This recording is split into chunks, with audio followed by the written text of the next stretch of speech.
All right, what's up, y'all? I wanted to do like a part video of how I got my drone license.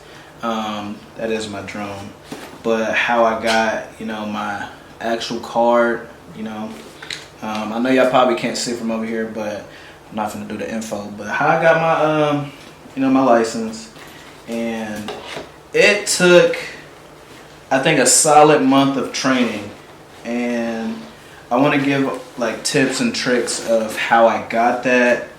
I'm gonna leave some of my stuff out like this too. And yeah, it was really a solid month of training. So I have all my paperwork here, and this is all from Pilot Institute. Or institution or institute, whatever one, Pilot Institute. But yeah, they actually have a good, you could say, course. How much was that course? I don't remember how much the course was, but it really helped. And ChatGPT helped me. So when it came to, the course does cost. So I got the course.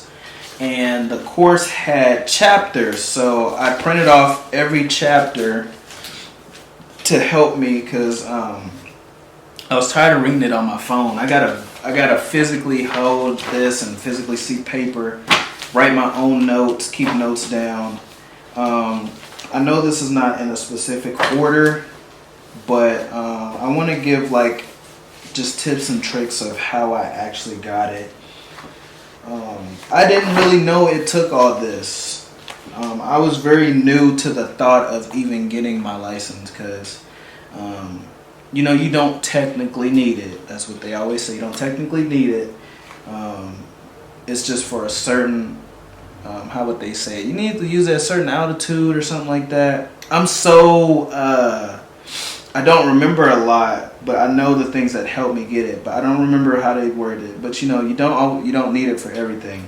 But having it, it just, for me, in a sense, it looks better. It feels better that you are licensed to practice using your drone. So, of course, on Pilot Institute, they definitely give you every detail of how to get your Part 107 license. And they even, kind of, you could say dumb it down to, a 12-year-old could learn how to get it. I think that's the minimum age. You could be 12 or something like that. And, yeah, looking at all these papers and looking at, like, this is the cheat sheet. The thing that helped me is, listening to the chapters multiple times. I feel like learning for everyone is different. So it wasn't a physical classroom. It was a guy just going over whatever the chapter was. So like this one is talking about weather theory, and he'd go over every slide. As he was going over every slide, I would still write down the words. I would always write down the words that weren't on the slide that he was saying. So I'd be like, that's not what the slide says, so let me write this down. For me, taking mental notes is not my thing. I gotta write it down. And I highlighted more of the specific areas. He would also mention, specific things that we could touch upon when it came to that topic. Like for this one, it talks about airport operations.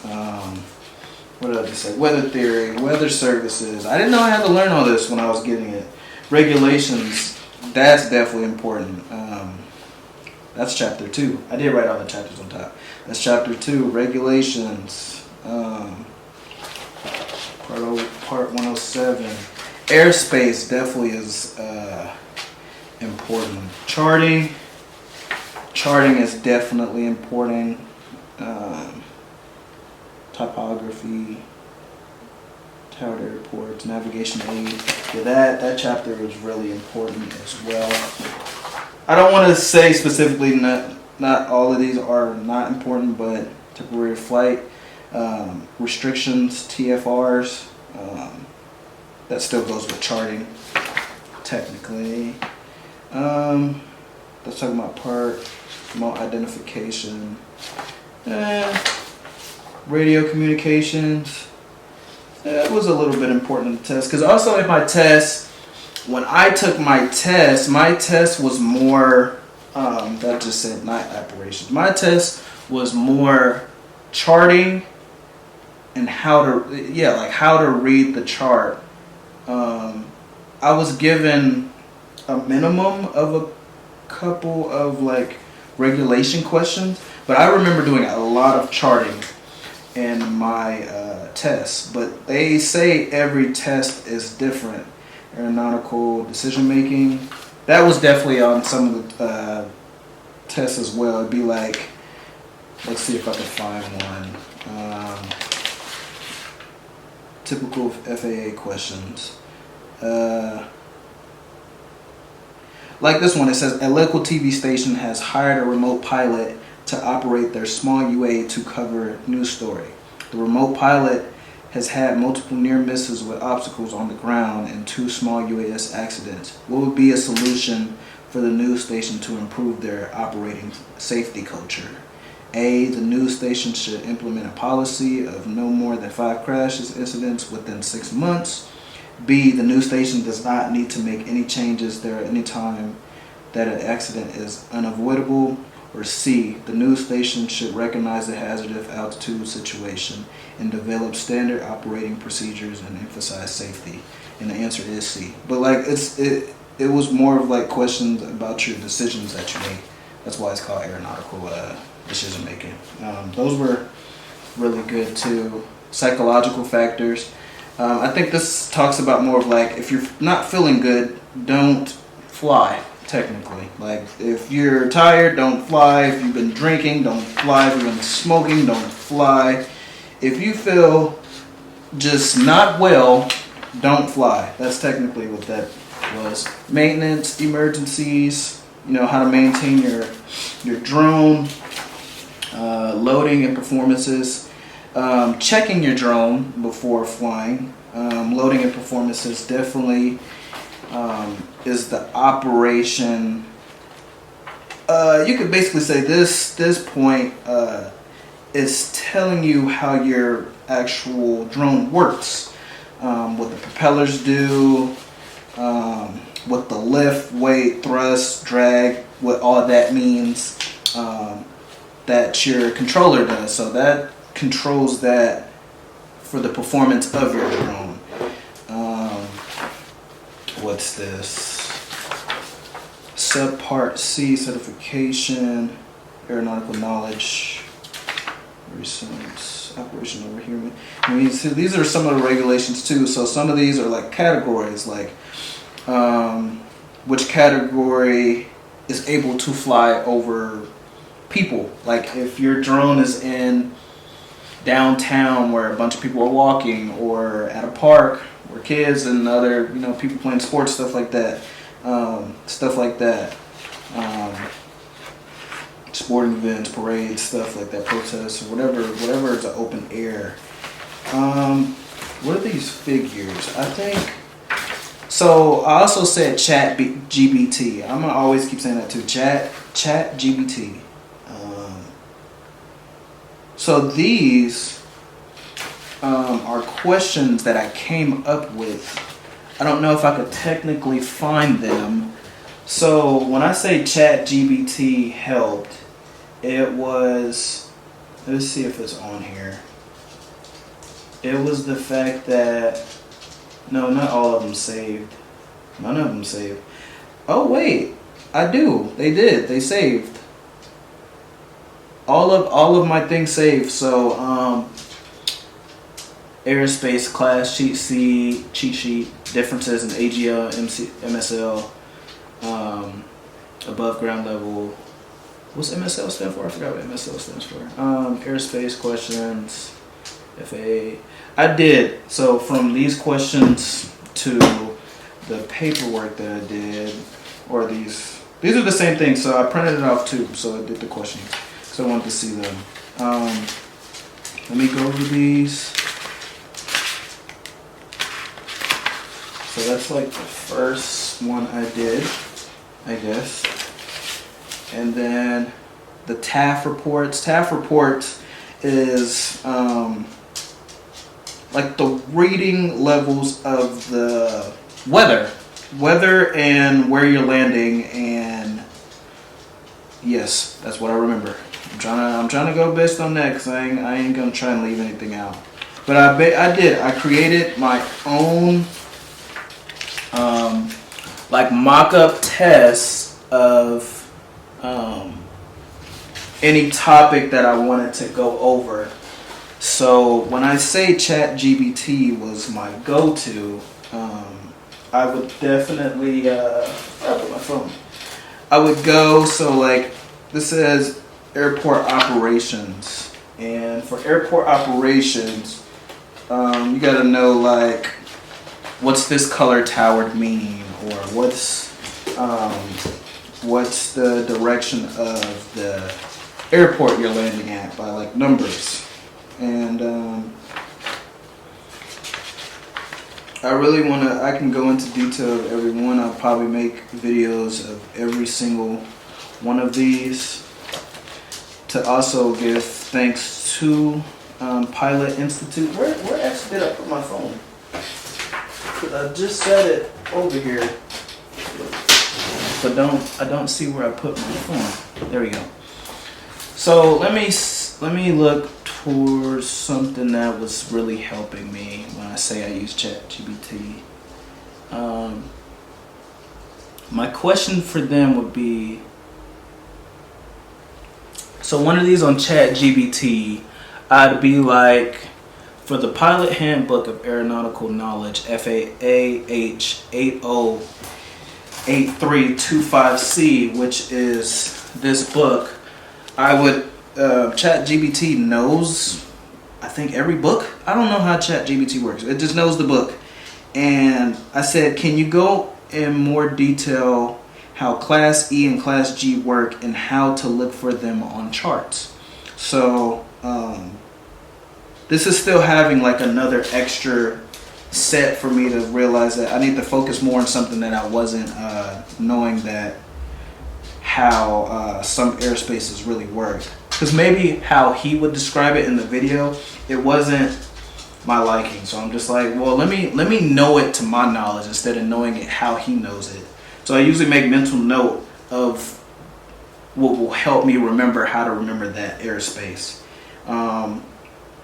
So anytime like that came up, I would do that. And then for like, what helped me is that sometimes people will always resort to looking online and being like, what does this mean, or where can I find like a mock-up test? My tests were scenario-based questions. Okay, so here's one of the ones. I said, can you create a 30, well, mind you, I did this over chapter 2. This is chapter 2 of the Pilot Handbook. I'm gonna always remember that. It's the handbook.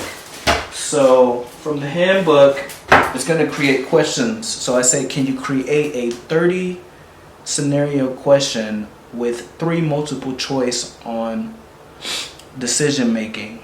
What should I do when operating an unmanned, like a UAS? So it created a scenario, which is one of the questions would be like, your UAS is losing battery power quickly.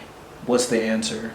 A, continue the mission and hope the battery lasts. B, immediately return to UAS to home location. Or C, land the UAS at the nearest safe location. And then it created a answer key for all of those. And of course the answer is immediately land.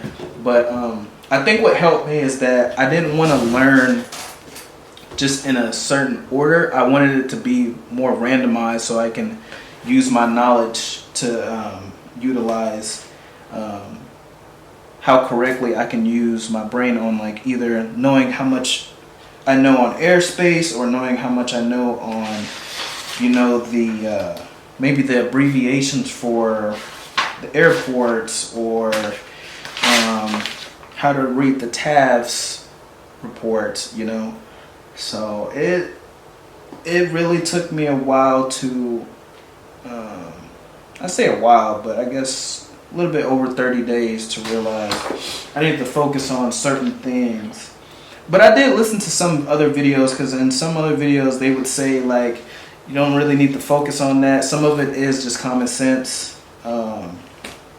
Most of it was common sense. It's just still learning something new, like reading weather or knowing or reading the charts. And the charts, I also did some of those as well. So I don't think it's on the book, right? Let me find it.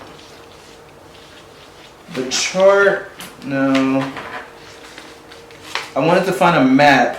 So the map, I would screenshot the map of a certain area. It could be like Atlanta airport, like their airspace. And I'm kind of upset that I don't see that on one of my, my notes that I had. So I would take pictures of the airspace and the airport operation, how they operate in that area, off one of the screenshots, and I would still create the scenario. So after that screenshot is shown, I guess ChatGPT reads it, and then I wanted to create questions using just this one map, because you won't find that anywhere else. Might not even find it on the internet. I've never, I've been to Atlanta airport, but I don't know how their airspace operates. It's definitely different in other areas. We're at different altitudes. So when I say ChatGPT worked, I want to see if I can find that too. It says understanding chapter 14 of the Pilot Handbook of Aeronautical Knowledge. This is one of the questions I said, can you simply, I guess I meant to say, can you simplify on the elementary level on traffic patterns, also how runways operate and how to identify runway magnetic direction. And that definitely worked for me at the time. I really wish I could find that. It even works best on, I think it works even better on the pictures. So for instance, I want to find one. So let me see if I can find one real quick. I also did not have this iPad at the time. And it's a study guide. I created a study guide too. No, that's my...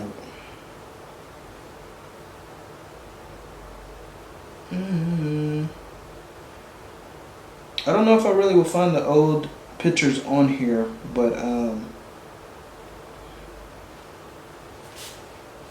let me see. I'm gonna go to the internet.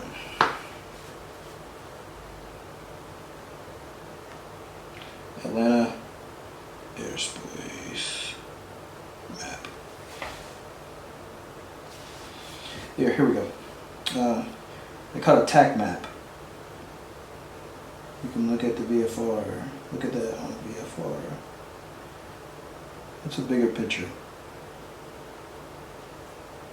So to go more in depth of what I meant by what I said, by the pictures, this is like what one of the maps, oh my goodness. Do I need to turn the brightness down?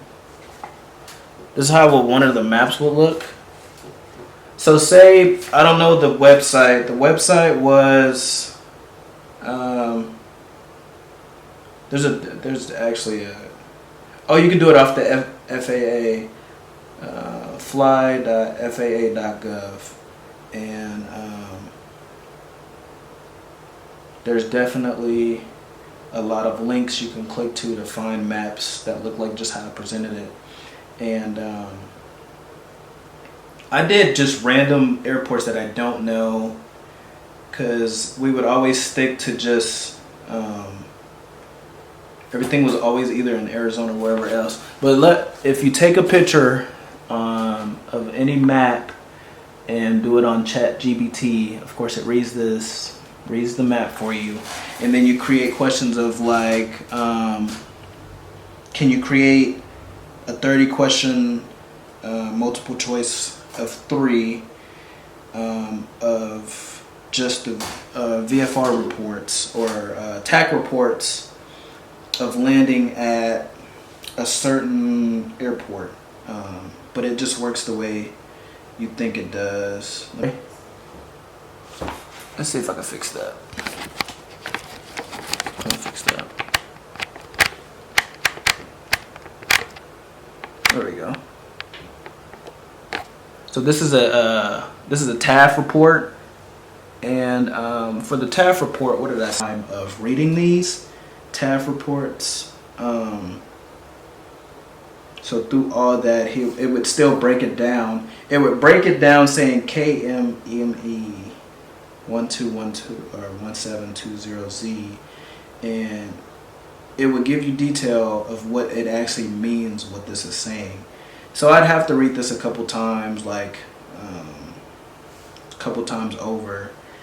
But also off the Pilot Institute, it really broke down and say like you need to just more focus on this, because you're also learning how to technically be a pilot, even though you're just flying a drone. Still got to know the rules and regulations. This was definitely one, but I definitely want to pinpoint and get onto each one of those specifically, because this, I know I'm just going over a lot of other things, but I want to just say that a lot of this came from the studies of Pilot Institute and ChatGPT, and I'll go into detail. I'll go into detail literally one by one of each chapter that I did, and yeah, I know it costs. I'm gonna keep saying it. It did cost. Of course, getting your license costs as well, and then the course costs. But I want to take my time on doing that. Can't forget the book. Pilot Handbook of Aeronautical Knowledge. Don't forget the number at the top. FAH 808325C. Really is good. Came in clutch, especially if you need something like physically. This book is actually free. Like, you could find the PDF on the FAA.gov, and I think I still have the book right here, but I'd rather have my own. You can physically write in it, but we're gonna get into it. So we get into every detail of how I got my license right here. We're gonna put it at a little distance. How I got my license right here. It's thick. It's a card. It's almost like a credit card. It's real, ain't fake. But yeah, we got this bad boy. Took me at least 30 days. It did. I studied for about a solid month every day. I had time. I had the time to do it. And I took at least 3 hours out of my day to study it, and that's what got me pretty hooked on it at the time. But I am a little rusty. I got it. When did I get it? My certificate will tell me. I got it. That's not it. Oh, is this gonna tell me? That's the issue date. My bad. This is the issue date. I got it of 2024. Yeah, July 2020. Yeah, I got it in 2024. So yeah, I'm a little rusty. I studied for a while, took a break, and